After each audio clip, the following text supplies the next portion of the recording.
Setelah memarkirkan mobilnya, Mila turun dari mobil dan melangkahkan kaki menuju bangunan rumah khas peninggalan Belanda. Ya, itu merupakan rumah peninggalan neneknya yang diwariskan kepada ayahnya. Rumah yang telah kutinggalkan 10 tahun yang lalu tak banyak berubah. Meski bangunan itu sudah tua dan kuno, akan tetapi bangunan itu tampak terasa eksotis. Bangunannya pun masih kokoh, tak ada yang berubah dari dulu. Tok tok tok, Assalamualaikum, ucap Mila di depan pintu yang dibiarkan terbuka lebar. Sepi sekali di sini. Kenapa pintu dibiarkan terbuka? Padahal tak ada orang sama sekali. Kuputuskan melangkahkan kakiku sampai ke belakang rumah, tapi tak kujumpai satupun penghuni rumah ini. Kuputuskan kembali melangkah ke depan, menunggu mereka datang. Mungkin mereka sedang ke rumah tetangga dekat sini, sehingga tak perlu untuk mengunci pintunya. Saat kakiku menginjakkan depan kamar yang kuingat sebagai kamar ibuku, aku mendengar suara dengkuran halus. Kudorong pintu kamar yang tertutup rapat itu secara perlahan. Sesosok tubuh yang terbaring lemah membuatku terenyuh. Ayah, panggilku pelan. Kucium tangan kanannya meski beliau masih terpejam. Tubuh yang dulu terlihat gagah kini terlihat kurus. Rambut hitamnya pun kini berubah menjadi putih. Entah apa yang terjadi setelah aku pergi pada waktu itu. Setauku saat ibu mengusirku waktu itu, ayah memang tidak ada di rumah.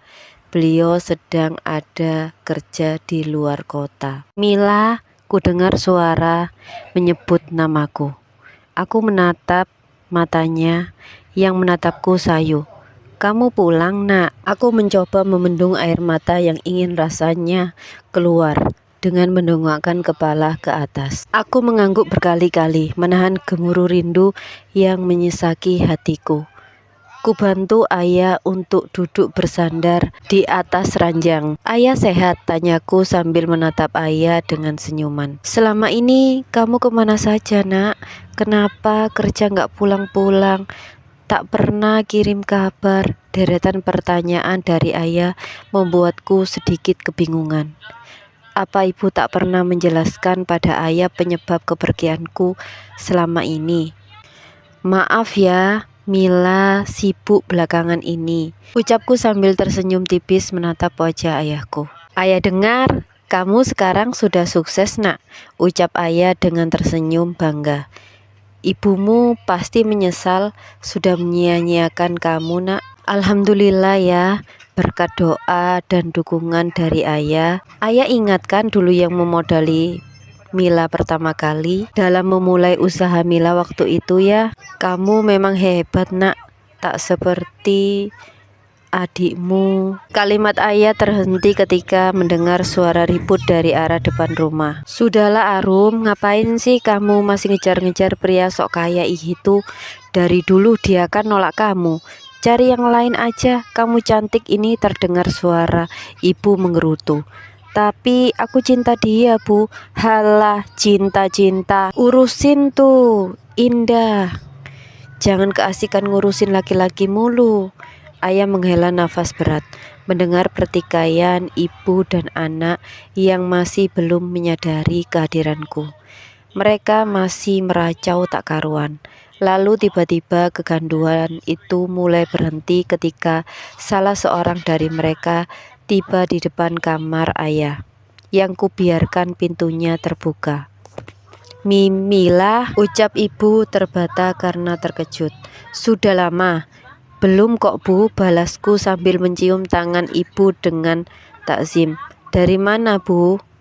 Oh, itu dari toko Mbak Mirna, jawab ibu terdengar dikit ragu. Ayah makan dulu ya, waktunya minum obat. Bu, Arum yang menyusul ibu ke kamar menghentikan rengekan saat melihatku. Kamu? Hai Arum, apa kabar? Sapaku malas. Ibu memilih pergi ke dapur daripada terjebak situasi tak menyenangkan seperti ini.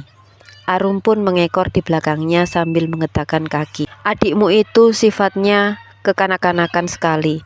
Ibumu terlalu memanjakan dia, gumam ayah Belan. Padahal sudah jadi ibu, tapi masih belum bisa memberi contoh yang baik untuk anaknya. Loh, Arum sudah punya anak ya?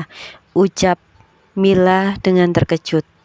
Sudah besar malah, sudah 11 tahun, jawab ayah. Jadi pemilik tespek itu sebenarnya Arum dan dia beneran hamil. Kupikir itu hanya akal-akalan ibu agar bisa mengusirku, gumamku dalam hati. Ayah malu sekali saat dikabari Lek Paijo. Dia dibelain ibumu habis-habisan, diturutin semua maunya, disekolahkan dia di sekolah yang katanya favorit. Tapi balasannya malah aib, lanjut ayah lagi. Kalau waktu itu ayah di rumah, mungkin saat ini dia sekarang sudah tinggal nama, ucap ayah sambil memegang pundakku. Siapa yang sudah mengamili Arum ya? Ucap Mila dengan nada heran. Dia tak mau mengatakannya. Ayah mendengus kesal. Ayah jauh-jauh bekerja biar kalian bisa hidup layak. Pendidikan terjamin. Masa depan kalian cerah. Tapi manusia hanya bisa berencana saja, nak. Tuhan yang menentukan hasilnya. Dan tetangga yang mengomentarinya. Sambungku cepat. Sudah. Ayah nggak usah pikirin Arum. Dia sudah dewasa ya. Biar dia mengatur bagaimana hidupnya ke depannya. Aku beranjak menuju dapur, menyusul ibu yang katanya mengambilkan makanan untuk ayah. Namun tak kunjung datang juga. Bu, ibu dan Arum kelihatan gugup melihat kedatanganku. Sebenarnya apa yang mereka bahas dengan berbisik-bisik di sini dari tadi? Mana makanan ayah, Bu? Ibu menyodorkan sepiring makanan yang sudah ada di hadapannya sedari tadi. Aku melenggang pergi menuju ke kamar ayah begitu saja, tak peduli dengan apa yang mereka berdua bicarakan. Ayah menolak untuk kusuapi. Setelah menghabiskan makanan dan meminum obatnya, kubiarkan ayah beristirahat lagi. Ku bawa piring bekas ayah ke dapur. Ibu dan Arum masih berada di sana dengan pertikaian yang tak kunjung usai. Mila, ibu mau bicara, ucap ibu saat aku berbalik menuju depan rumah. Kutarik sebuah kursi dari kolong meja makan, lalu duduk di atasnya. Kamu nanti nginep sini kan? Tanya ibu. Arum yang duduk di sebelah ibu terlihat cemberut. Nggak bisa kayaknya, Bu. Besok aku harus ke Surabaya pagi-pagi. Kalau berangkat dari sini nggak enak kepagian. Ibu melirik Arum sebentar. Ibu boleh minta tolong? Minta tolong apa? Bawa Arum bersamamu. Apa? Ngapain dia ikut aku? Ucap Mila dengan nada marahnya. Shh, Mila, jangan teriak-teriak. Ayah lagi istirahat kan? Ibu mencoba menenangkan aku. Biar Arum ikut kerja sama kamu. Kan toko kamu sudah besar. Pasti repot kalau kamu ngurusin sendirian. Aku mencoba meredam emosiku sebelum berkata, maaf Bu, tokoku sudah banyak yang ngurus. Aku juga males kok kerja di toko mbak. Aku kan cantik, masa jadi pelayan toko? Nggak level, sahut Arum dengan nada sinis. Sudahlah Arum, kamu ikut mbakmu saja ya. Daripada di sini bikin pusing ibu aja kerjanya, bujuk ibu. Biar kamu nggak kegatalan terus sama anak mantan lurah itu. Ibu malu nak, malu. Kalau ikut, aku yang malu Bu. Entar dia ganjen sama pelangganku gimana? Reputasiku bisa rusak gara-gara dia. Aku masih mempertahankan pendapatku. Duh, baru kaya aja sok-sokan bilang reputasi, cibir Arum pedas. Ingin rasanya ku tarik bibir bergincu merah menyala itu agar diam. Tolong Mila, kasih kesempatan buat adikmu. Siapa tahu setelah ikut kamu, dia bisa ketularan sukses seperti kamu. Sekali tidak, tetap tidak, tegasku.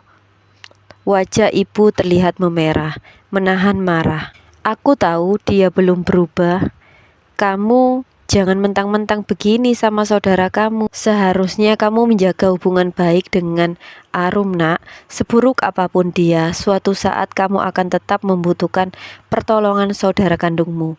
Ibu berceramah panjang lebar.